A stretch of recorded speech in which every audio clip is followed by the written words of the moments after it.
नमस्कार। पूर्वपक्ष प्रस्तुत मैदान को मु तृप्ति आपण मानकु स्वागत करुछि।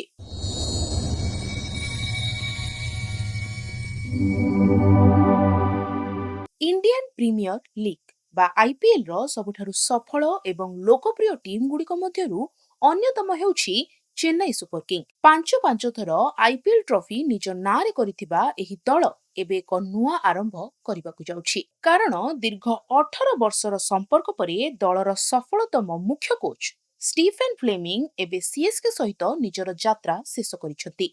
तेबे फ्लेमिंग को विदाय परे एबे एक बड़ प्रश्न समस्त मनरे उठुछि कि सीएसके रो नुआ कोच किए हेबे। तेबे एने क्रिकेट महलरू मिलिथिबा बड़ खबर अनुसार चेन्नई सुपर किंग्स मैनेजमेंट पुणी थरे जणे विदेशी कोच उपरे भरोसा करबाकू प्रस्तुत हेउछि। स्टीफेन फ्लेमिंग एवं सीएसके रो संपर्क केवल गोटे कोच एवं फ्रांचाइज रो नथिला, एहा थिला आईपीएल इतिहास रो सबुठारु सफल पार्टनरशिप। 2008 मसीहारे खेलाड़ी भाबरे आरंभ करी 2009 रु मुख्य कोच रो दायित्व संभाळितिले फ्लेमिंग। धोनीकर अधिनायकत्व एवं फ्लेमिंगर मास्टर प्लान एही दुई जनकर जोड़ी सीएसके को 5टी आईपीएल टाइटल जिताइबारे मुख्य भूमिका ग्रहण करिथिला। हेले इंग्लैंड टेस्ट दलर दायित्व नेबा एवं अन्यान्य कारणरू फ्लेमिंग एबे एही दायित्वरू ओहरि जाइछन्ति। फ्लेमिंग परी जणे अभिज्ञ एवं क्रिकेटिंग बैटरकर स्थान पूरण करिबा सीएसके मैनेजमेंट पई एक बड़ चैलेंज। वर्तमान सबुठारु गुरुत्वपूर्ण कथा हेउछि नुआ कोच चयन पई सीएसके किपरि रणनीति प्रस्तुत करुछि। सीएसके रो सीईओ काशी विश्वनाथन सूचना अनुसार फ्रांचाइज वर्तमान विदेशी विशेषज्ञ को ही हेड कोच भावरे नियुक्ति देबाको आग्रही। चेन्नई सुपर किंग्स रो क्रिकेट संस्कृति एवं ड्रेसिंग रूम रो माहौल को आगरू विदेशी कोच माने खूब भल भावरे संभाली आछिछन्ति। एही कारणरू हेमांग बदानीଙ୍କ भली भारतीय नाम को नै प्रारंभिक चर्चा होइतिले सुधा एबे विदेशी कोच कर दौड़ सबुठारु आगरे रहिछि। तेबे एही निष्पत्ति केवल मैनेजमेंट एकाकी नेउ नाही। नुआ कोच बाछिबा पूर्वरु फ्रांचाइज रो पूर्वतन अधिनायक महेंद्र सिंह धोनी एवं वर्तमान रो अधिनायक ऋतुराज गायकवाड़ को सह आलोचना चलिछि। धोनीकर क्रिकेट ज्ञान एवं ऋतुराजकर नुआ चिंताधारा एही दुई जनकर सहमति परे ही नुआ कोचकर नाम आनुष्ठानिक भावे घोषणा कराजिबो।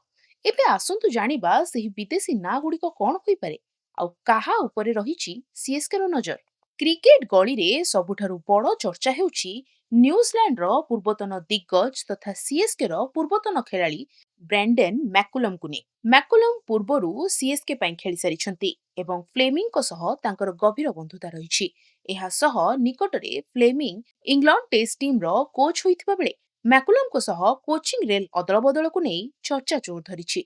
तेबे मैकुलम को व्यतीत अन्य केतेक हाई प्रोफाइल विदेशी कोच मध्य सीएसके मैनेजमेंट सह जोगाजोग रे रहिछन्ति। अन्यपटे सीएसके पूर्वरु ही निजर कोचिंग स्टाफ को मजबूत करिबा आरंभ करि दैछि। इंग्लैंड रो पूर्वतन विकेट कीपर जेम्स फोस्टर को दल निजर नुआ फील्डिंग कोच भाबे नियुक्त करि सारिछि। इहा छडा माइक हसिंग बैटिंग कोच एवं एरिक साइमन बोलिंग कोच भाबे दल सह जोड़ी होई रहिछन्ति। दर्शक बंधु सीएसके पई नुआ कोच कर नियुक्ति केवल गोटे पदवी पूरण नुहे बरं आगामी सीजन पई दल को पुणी थरे विजयी ट्रैक को फेराई आनिबार एक बड़ प्रक्रिया। खबर अनुसार हार्दिक पांड्या भली खेलाड़ी को ट्रेड करबा नै जे गुजब चलीथिला सेथिरे सीएसके स्पष्ट करिछि जे प्रथमे नुआ कोच आसिबे तापरे ही दलर खेलाड़ी को नै ट्रेड किंबा रणनीति उपरे चिंता कराजिबो। अर्थात नुआ आसिबाकु थिबा विदेशी मुख्य कोच को संपूर्ण स्वाधीनता दिया जिवो जेपरी से निज पसंद अनुसार सीएसके रो नुआ रूपरेख स्थिर करि परिबे। तेबे दर्शक बंधु आपणक मतरे स्टीफेन फ्लेमिंग को परे सीएसके रो नुआ मुख्य कोच भाबे काहाकु दायित्व मिलिबा दरकार, ब्रेंडन मैकुलम ना अन्य कोनोसी विदेशी क्रिकेटर? आमको आपणक मतामत कमेंट बॉक्स रे लिखि निश्चय जणांतु। क्रिकेट एवं देश विदेश रो समस्त ताजा खबर सबुठारु प्रथमे पाइबा पई आम चैनल को लाइक शेयर एवं सब्सक्राइब करबा को एकदम भूलंतु नाही। आज पई एतिकी रहुछि। नमस्कार। मन कहूछि किछि नुआ करिबा पई हेले पाखरे संबळ नाही। तेबे व्यस्त होंतु नाही। मधुलिका एंटरप्राइजेस एबे बुझिबो आपणक मन कथा। क्षुद्र शिल्प ठारु नै मध्यम शिल्प पई सुलभ मूल्य रे जोगाई देबो समस्त प्रकार मेसिन और रॉ मटेरियल जहाकु नै आपण सहज आरंभ करि परिबे नुआ एक व्यवसाय। अधिक जानिबा पई आज ही कॉल करंतु।